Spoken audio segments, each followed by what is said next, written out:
What's up, everyone? Welcome back to my channel and welcome to the latest edition of I Hate This Movie.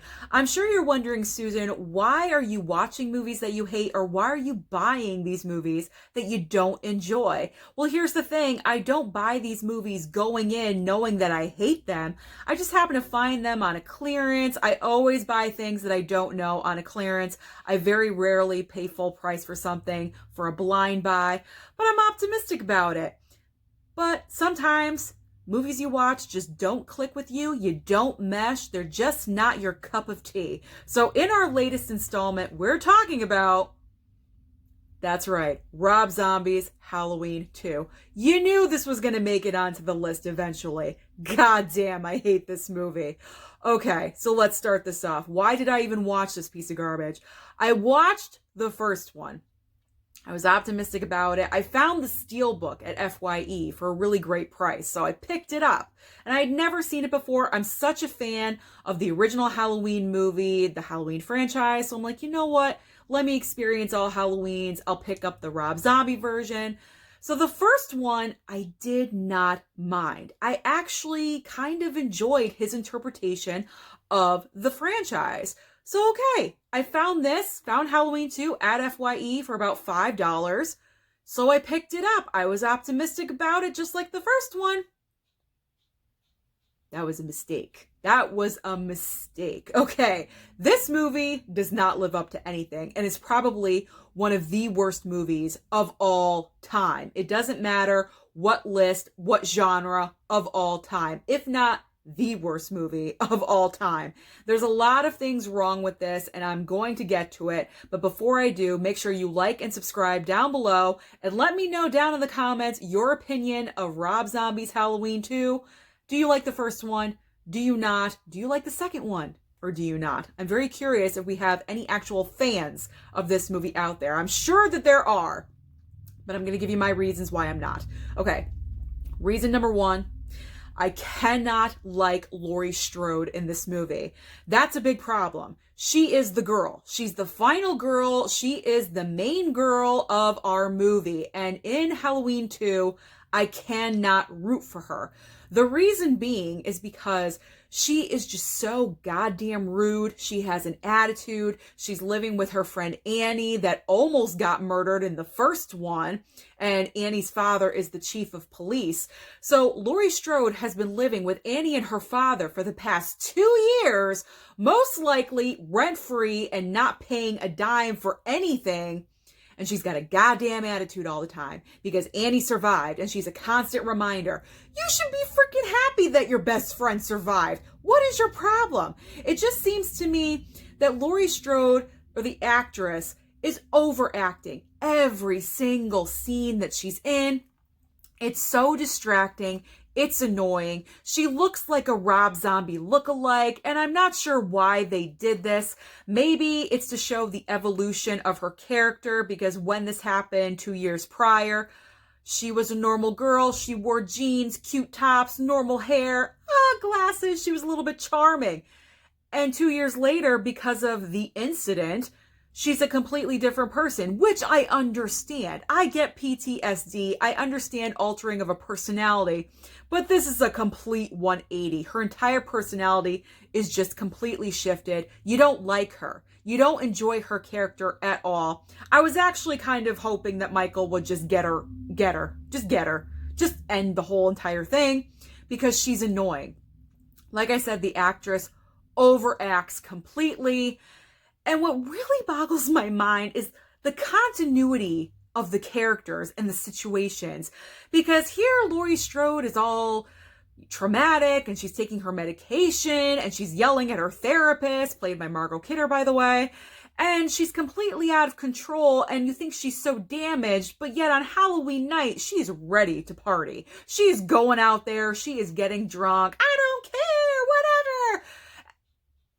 Pick a side. Are you completely depressed, or do you want to go and party? I don't know. The same reasoning when, spoiler alert, Annie is attacked again. This time, she does not survive. Laurie Strode finds her on the bathroom floor, and she's like, I need you, baby. I need you, baby. Don't die. She's called her baby like 12 times. And I'm thinking, you wanted her to die 20 minutes ago. Where are you at? it's not, it's jumbled. It's jumbled. It's a mess. I don't like it. There's no continuity. Pick a lane and stay in it. By the way, Danielle Harris is the one that plays Annie. Now, she was the younger girl in the original Halloween franchise in movies 4 and 5. I preferred her in this movie over Laurie Strode, over the Laurie Strode character. Our lead character, I wanted Danielle Harris. I enjoyed how she played it. She was real. She was just normal. She was normal. Yes, she also lived through the attack, but she wasn't completely mental and off the rails. She was more realistic to what would happen. Oh my God. Laurie Strode, hot mess. Reason number 2 why I don't like this film. You see this?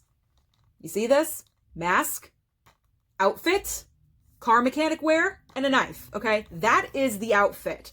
This is not seen. This is a lie right here. This is not what he wears in this entire movie. He puts on the mask for maybe 2-3 minutes tops in the entire film, I think. The rest of the time, no mask whatsoever. Which, that right there, you lost me. Okay, he's got to wear a mask. That is the outfit. That is the aesthetic of Michael Myers. That is what he's supposed to wear.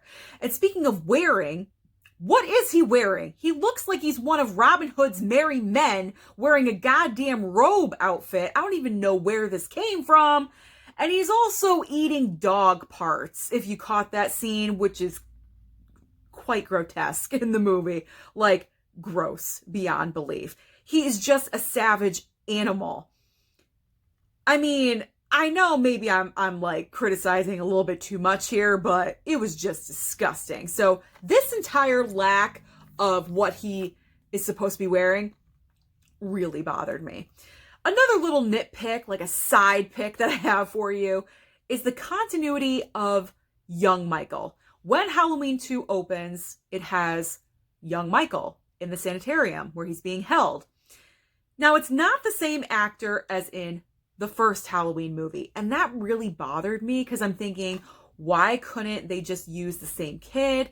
And then I looked on IMDb in the facts and it said they had to use a different kid because the first kid aged up a little bit, like a lot. So they really couldn't use him.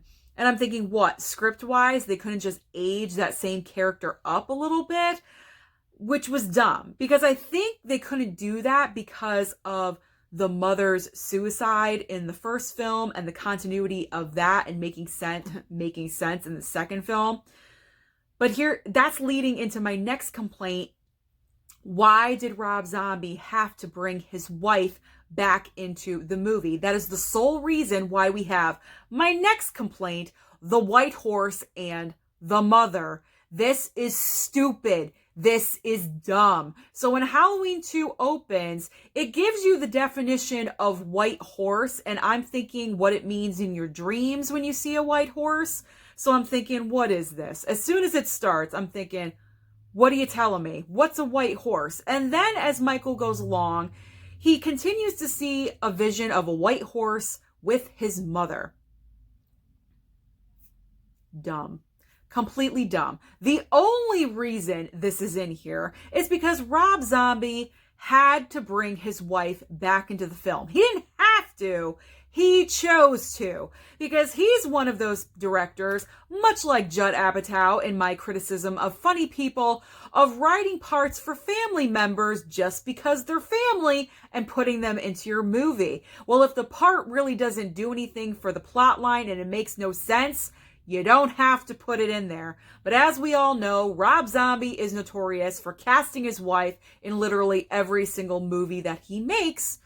And Rob Zombie, I gotta admit, did have a difficult time with this movie because when he wrote the first film, he was like, one and done, I'm not doing a sequel. But that movie was so popular and gained such financial success, the studio wanted a sequel. And he only did it because he didn't want anyone else taking over his project. All facts from IMDb, by the way. I'm not sure if they're 100% correct. I hope they are. But that's what I read. So he didn't want anyone else taking over his project. So he had to find a way to bring Michael Myers back to life, and he chose to bring his wife back into the picture as the mother. And this is why this script is such a goddamn hot mess, because it wasn't meant to be. This film was not meant to happen. It's completely stupid and dumb. Another reason that really sticks in my craw is Dr. Loomis. I hated his character in this movie. He wrote a book all about Michael, all about Laurie Strode, revealing who she really is, and she didn't even realize it.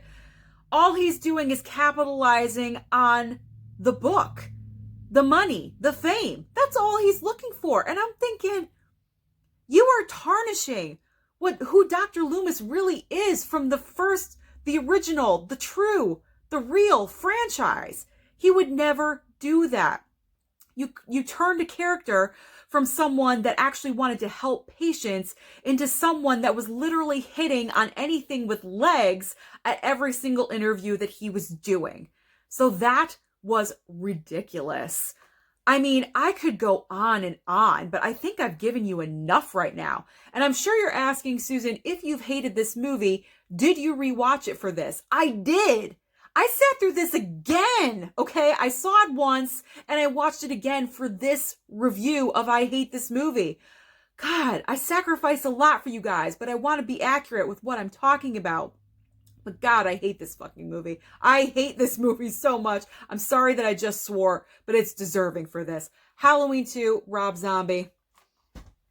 I hate you. You are not worthy to be a part of the franchise. You are not worthy to be a part of anyone's top 10 list. You are absolutely horrible. But let me know down below if you happen to be a fan. Let me know your complaints about the film. Don't forget to like and subscribe down below, and I'll see you next time.